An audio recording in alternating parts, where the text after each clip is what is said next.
खबर पाइली टीवी देखिली एवं प्रथम पचारि आम लोक मान कौन कही ना खबर पाइली जे बिरजा प्रकल्पर प्रशासन कौन निष्पत्ति उपरे से गोटे रास्ता रोक करथिले एवं सेतुरु मु जा खबर पाइली जे माननीय विधायक धर्मशाला से बाटे जाउथिले एवं तांको भीतर कौन बचसा है कि कौन है मुझे जानी परफेक्टली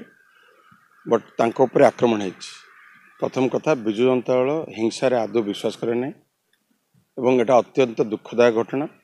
मुझे निंदा करुच्ची एवं जो माने दोषी प्रशासन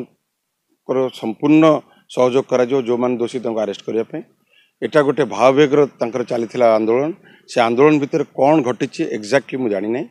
किंतु कौन सी हिंसात्मक कथा को आदौ प्रश्रय दिज्व ना मु भी किसी खबर पाइली से दुकान बजार को भी किसी समर्थक मैंने आसी भंगाभंगी कर एपटर हिंसा को प्रश्रय दिज्व ना सेपट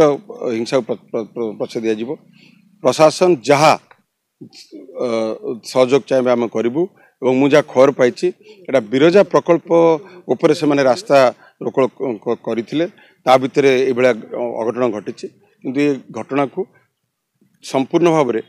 मुझे शुणिली मु तार खबर नेली और मुझे एसपी की फोन करी डीएसपी फोन करी जो मैंने दोषी समस्त को अरेस्ट करा जाऊ।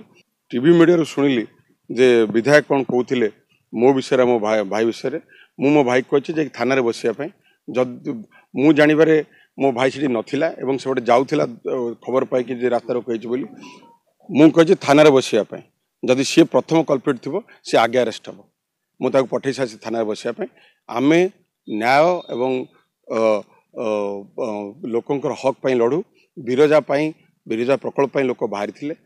से जहाँ खबर पाई से मु तार पुंखानुपुंख जानी कल सका जानी एवं मु महाप्रसाद दास को जी मोर भाई बोली कहते मुझे मीडिया देखिए मुझे जानी मुझे शुणिली आपण मैंने जहाँ मत कहते शुणिली फैक्ट भी जानी मु किंतु डायरेक्शन देछि जे तमे जाओ थाना बस एवं थाना जहाँ थाना कहे माने एसपी कहे से अनुसार तुम काम कर आईन श्रृंखला को सबु बेले आम सम्मान दे आसचु आईन श्रृंखला केबे भी कौन सी जगार आम सालिश करूँ ना जहाँ भी घटना घटी जो मैंने भी जदि मोर लोक मैंने जानी नहीं कि जदि सर आलिगेशन थाए तरफ मुझे क्षमा प्रार्थना करुँगी कि मुझे जानवर से केवल बिरजा प्रकल्प भाववेगर कौन से करुले कौन हो जानी कि काली मु पुंखानुपुंख कौन है जानवी और एसपी सहित निजे डायरेक्टली कथा